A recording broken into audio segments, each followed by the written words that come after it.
Hey guys, how's it going? Value Venture Investing here today. So today we're going to be talking about Air Canada. On Friday here, Air Canada released their Q4 and 2020 full year results. The stock has been performing quite well, up about 5% as of Friday here. And I think I know why the stock is up. So like the video guys and keep watching because we're going to get into that. So on this video, we're going to be talking about specifically Q4, which I actually broke down.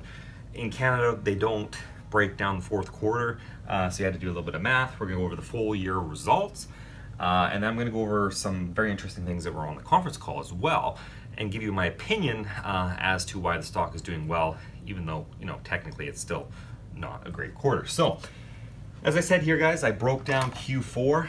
I've laid out from Q1 to Q4 so you can kind of get an idea what was going on throughout this crisis. Now, this is basically when the whole crisis started, right? So I'll circle that. As you can see, the passenger revenue was over $3 billion. If you watch my other videos, I did include these as well, but now we got the full year, okay? So when you break down the passenger revenue, it was actually down at $475 million. We'll get into that. Travel restrictions have gotten a little bit more intense and stuff like that. Not a huge amount, but again, down, but still better than Q2.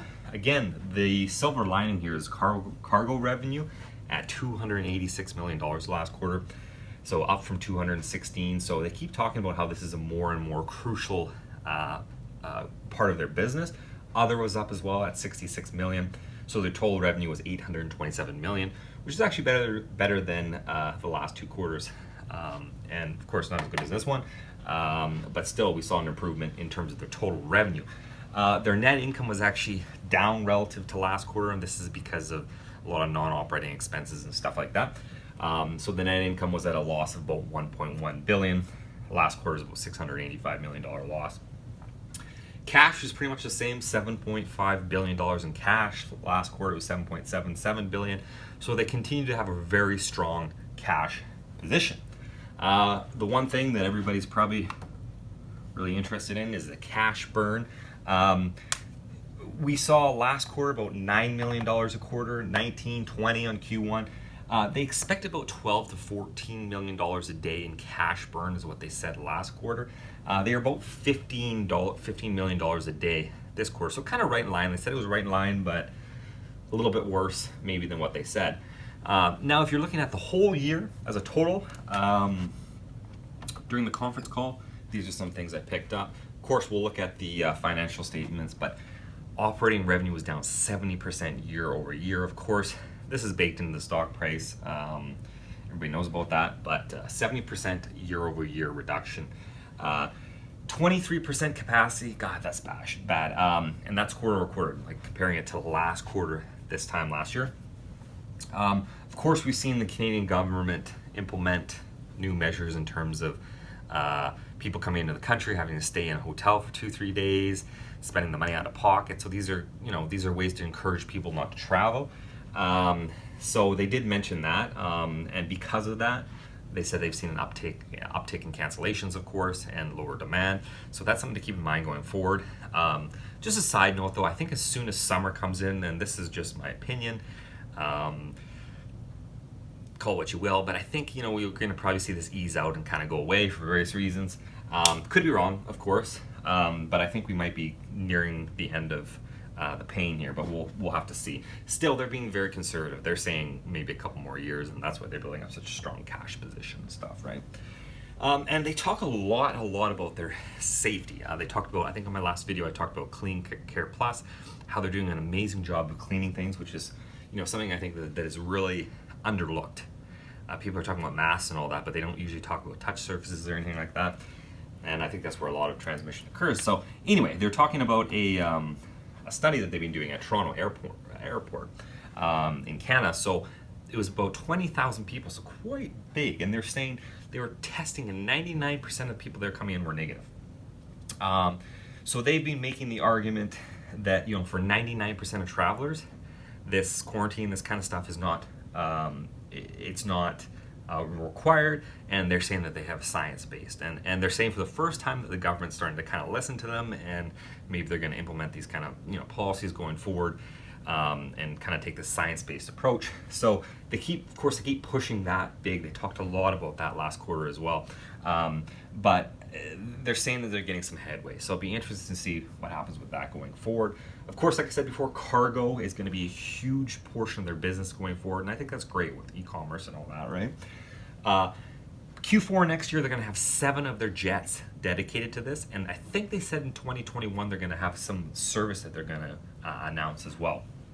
So just think if this ever, comes back to previous levels, which I'm sure it will, passenger revenue that is, and they're going to be increasing the cargo revenue, we could really see, some growth in this company. So I'm excited about that.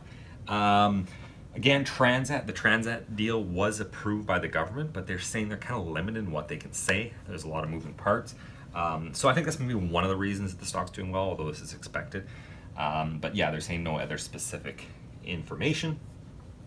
In Q4, they raised $850 million, and they sold planes for approximately $400 million. So they talk about the confidence, which I agree. If you can issue shares just like Tesla and these other companies, and you can have that much demand, and this was actually oversubscribed, it shows a lot of confidence in the company. So we can actually look at their year-end financial statements right now, and in here, they actually give a little bit more information as to what happened in Q4. So on page 57 of their consolidated financial statements and notes, they said in December of 2020, Air Canada completed an underwritten public offering of 35.4 million shares, the price of $24 per share, for aggregate proceeds of $850 million.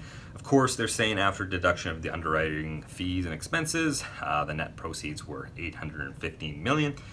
Air Canada granted the underwriters an option to purchase up to an additional 15% of the shares in the offering, exercisable in whole or in part at any time until 30 days after the closing of the offering on December 30th, 2020.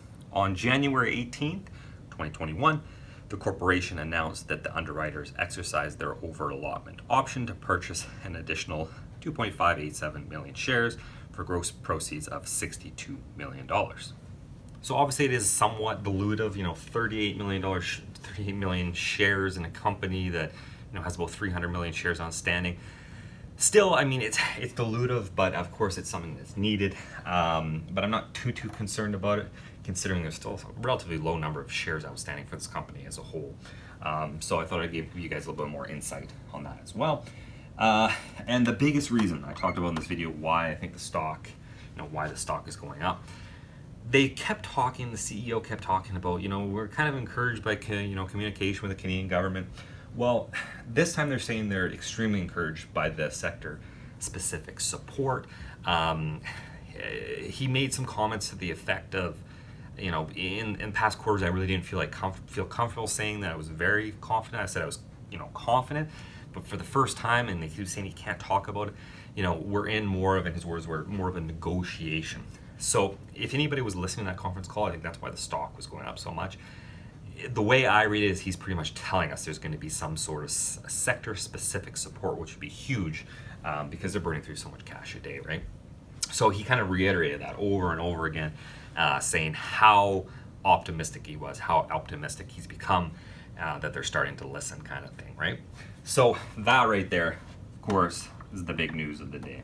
In terms of guidance going forward, in Q1, they're expecting to run at about 17% of capacity. Ew. So you got to keep in mind, though, a lot of that is these travel restrictions, the hotels I was talking about, stuff like that, right?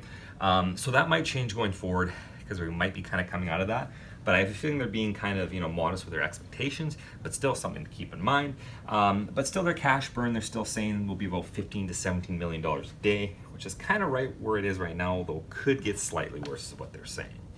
So those were the main things that I got out of the conference call. Now let's take a look at their year-end financial reports and take a little bit of a closer look here. So taking a look at their balance sheet here, of course, these are year over year. We're not doing quarter over quarter. This is December 31st, 2020 versus December 31st, 2019.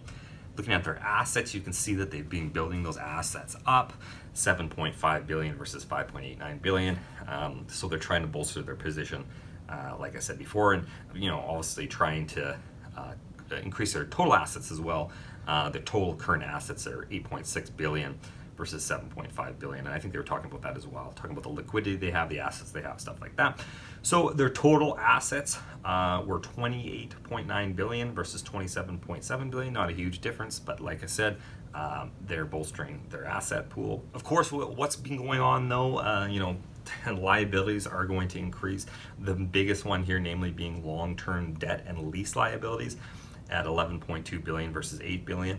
So their total liabilities increased from 23.3 billion to 27.1 billion. So although their assets increased, of course, we're looking at the accounting equations here, their liabilities increased significantly as well. But that's to be expected with debt that they've been taking on and things of that nature. In terms of their income statement here, total revenues, like I said, for the year were down about 70% to about 5.833 billion versus 19.1 billion dollars a year ago. Again, the only notable thing here would be cargo was up quite significantly, 920 million dollars versus 717 million dollars. Operating expenses, you guys can look through those, but this is where they they've impressed me a lot, is that they've been trying to cut these operating expenses, and they talk a lot about cutting their fixed costs. So of course a lot of these aren't fixed costs, aircraft fuel and stuff like that.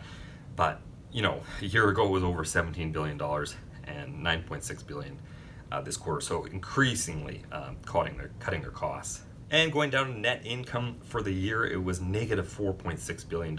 Ouch. Versus a $1.4 billion profit a year ago. And then their diluted EPS was negative $16.47 versus $5.44. And I mean, this is to be expected, but man, that's a huge difference. Seeing that on there like that. Net cash flows used in operating activities, we're looking at the balance sheet here, was negative 2.3 billion. So again, cash flow is hurting a little bit here. A year ago it was at $5.7 billion positive. So hopefully we can get back to those positive earnings and positive cash flow relatively soon here. In terms of their financing, what they're doing with their money and financing, proceeds from borrowings, of course, $6.2 billion for the year is what they borrowed. A year ago that was nothing really. Issues of shares, $1.3 billion versus $9 million a year ago. So that's why you're seeing net inflows of 4.7 billion versus an outflow a year ago in terms of their financing. In terms of their investing, you can look through these as well. They have proceeds from the sale of leaseback assets. So of course, like I mentioned before, you can look at the note here. They sold some of their planes for over $400 million. So we have $485 million. A couple of little other things included in there as well. So their net cash flow was used for investing was negative 733 versus worse, negative $2.795 billion a year ago. But that's because they're trying to get some sales there in terms of their assets. And they also didn't buy as much property. If you look at their additions of property, equipment, and intangibles was down significantly as well. So the cash and cash equivalents at the end of the year was 3.6 billion versus almost $2.1 billion a year ago. So overall, this quarter was pretty much what everybody expected. Maybe a couple things were a little bit worse than others, but they warned on a lot of these things as well. But I think the big news here, like I said, is the sector-specific support, and in my opinion, going forward, how things might change relatively quickly. So, hope you liked the video, guys. I'd love to know what you guys think down in the comments. Do you think that this cash burn is sustainable? I think it is. Do you think things are going to be turning around the corner here pretty soon, or that all summer and into next year this is going to be bad as well? I'd love to know what you guys think. Don't forget to subscribe, guys. Like the video. As always, really helps out the channel. And that's going to be it for today, guys. And I'll see you in the next one.